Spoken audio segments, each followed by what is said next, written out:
Hello, I'm Di Wu from Department of ECE, University of Wisconsin-Madison. Today, I'm going to introduce our work on when data flows converge reconfigurable and approximate computing for emerging neural networks. First, let's see some data that motivates our work. First, the nonlinear operations are usually underrated in emerging deep neural networks because of those three facts. First, it's the high diversity, which means the coexistence of multiple operations in a single network.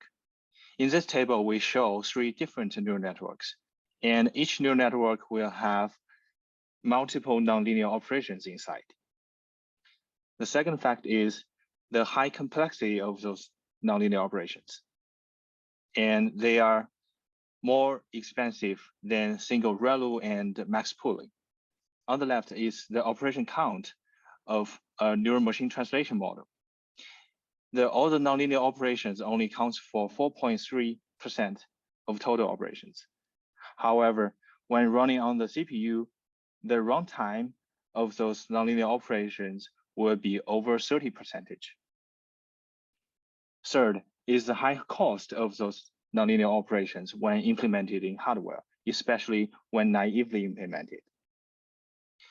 Here is the table for a naive design to perform MAC, division, exponential, and log functions. Compared to a pure MAC operation, the overhead of the area and power is 6 and 4.2, respectively. And then compared to a optimized design for the same functionality, the overhead of the area and the power is 2.2 and 2.5.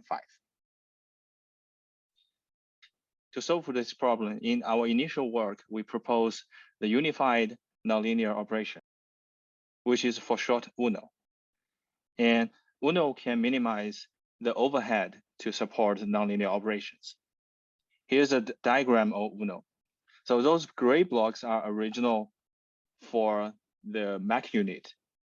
And those color blocks are extended components to support nonlinear operations. Then based on the UNO PE, we proposed the UNO SIMD array. On the left is a naive accelerator implementation. It will require a SIMD MAC array and a nonlinear array. Then together with the DMUX, MUX, and adder tree, we can perform the emerging neural networks. And on the right is a SIMD UNO array, which is simple, and so that the efficiency is improved over the naive design. However, in this SIMD UNO array, the extended logic needs to exist in every PE. To solve the problem, in this work, we propose the UNO Systolic array as a salvage. It has three features. First, two data flows converge inside one architecture, including the inherited GEMM data flow and the extended UNO data flow. Second, the PE overheads in the SIMD array now disperse in the array for additional saving. So to achieve this, we separated the functionalities into small parts, and each part locates in a unique PE. Third is the conventional approximation techniques are still compatible in our design. To prove this, we present a heuristic microarchitecture approximation. Now, with those in mind, we now move to the background knowledge of UNO and the conventional systolic array for GEMM. The UNO design leverages the Horner's rule. Different nonlinear operations can be expressed with the Taylor approximation in such a way that the math expression are unified. And the second is the above Taylor approximation is now scheduled in a MAC compatible manner, which means each step here in those equations is a MAC operation. With such kind of MAC compatible scheduling, we can effectively virtualize the nonlinear operations using MAC. And the third feature is the UNO can universally support diverse operations. And then we take a look at the UNO PE. The UNO PE is weight stationary. The coefficients are stationary in the C reg here.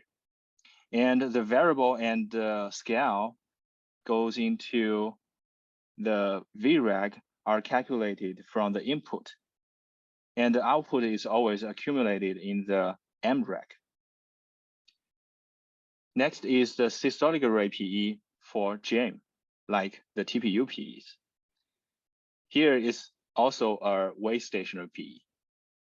And those weights are preloaded from top to bottom. And the input is streamed from the left to right. And finally, the output will be streamed from the bottom to top. So the transition from the previous UNO PE to this systolic array PE maintains the computing unit and the buffers, but only changes the data path. So keeping all those in mind, we present the proposed architecture. The proposed UNO systolic array PEs are shown here. Those PEs are actually heterogeneous, including the leftmost PEs, the middle PEs, and the rightmost PEs. So those red blocks are original for the GEMM data flow.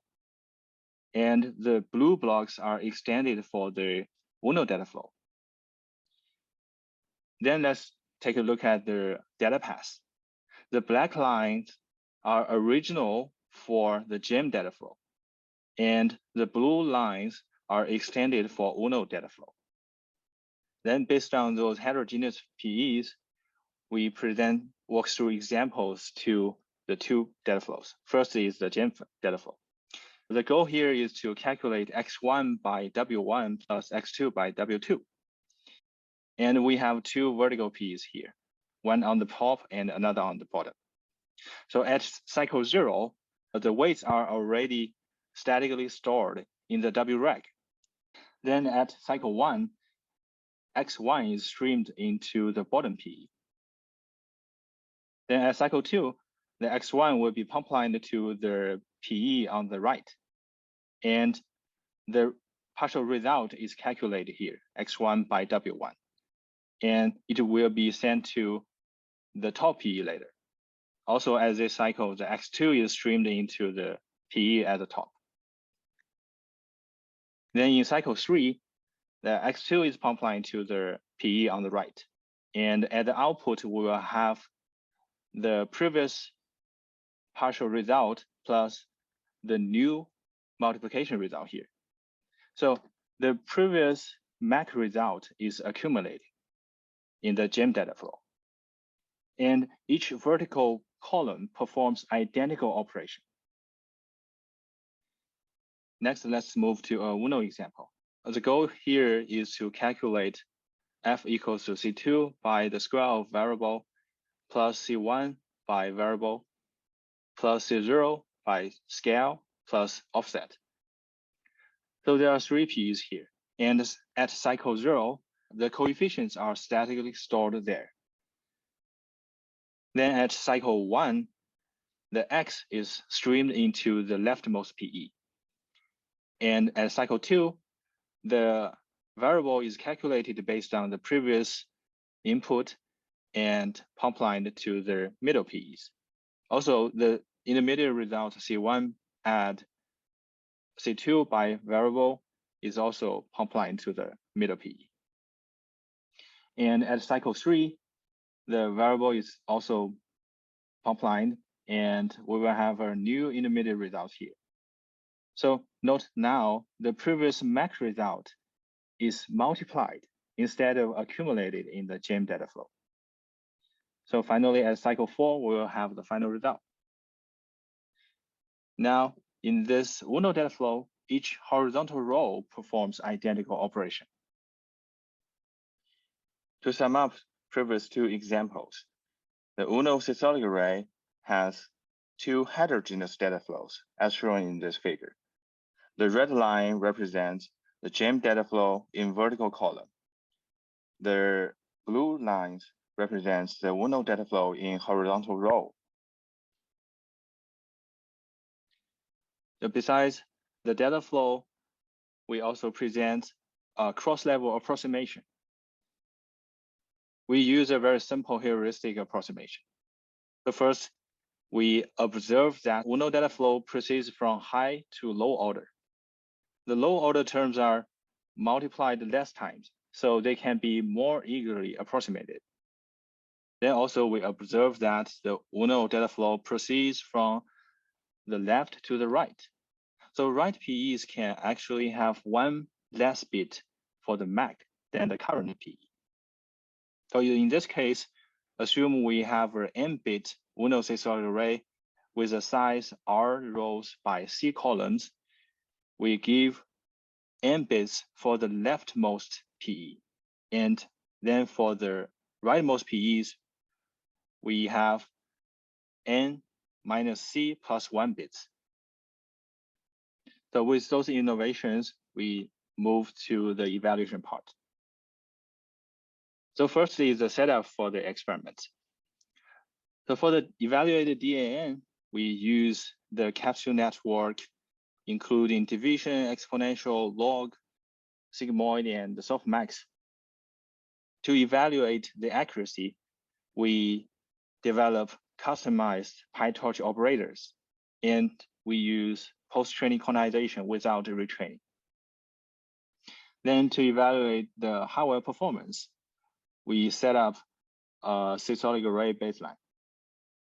It has an array size of row count and column count to be 4 or 8.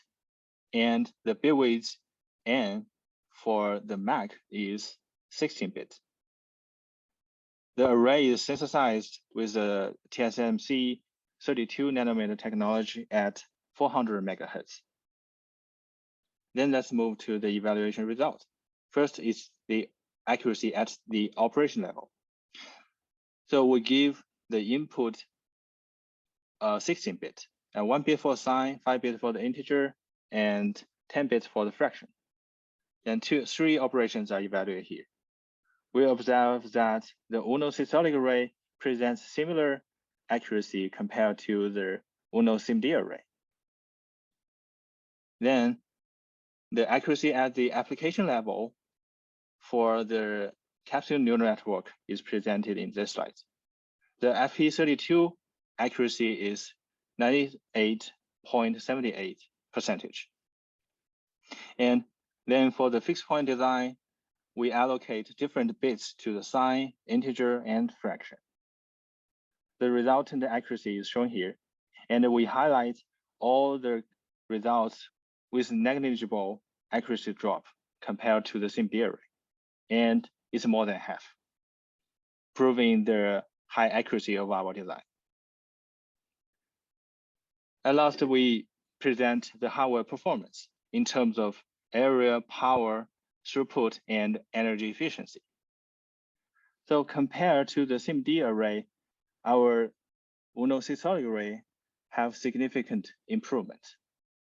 So for example, for the array size of 8 by 8, the area improvement can reach over 40, and the power improvement is around 40, and the final energy efficiency is over 60%.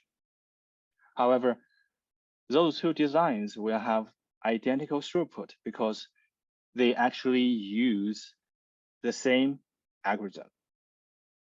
To conclude this work, we first identify the bottleneck of our initial work UNO in executing emerging neural networks as the overhead repetition in every PE. Then we propose a reconfigurable systolic array based on the UNO. It can flexibly execute both linear and nonlinear operations. Also, cross-level approximation with heuristics is applicable to this reconfigurable systolic array. Then finally, we evaluate the proposed design on an emerging neural network and observe tremendous performance gain without accuracy loss. And that will be all for this talk. Thank you for listening, and I'm happy to take any questions.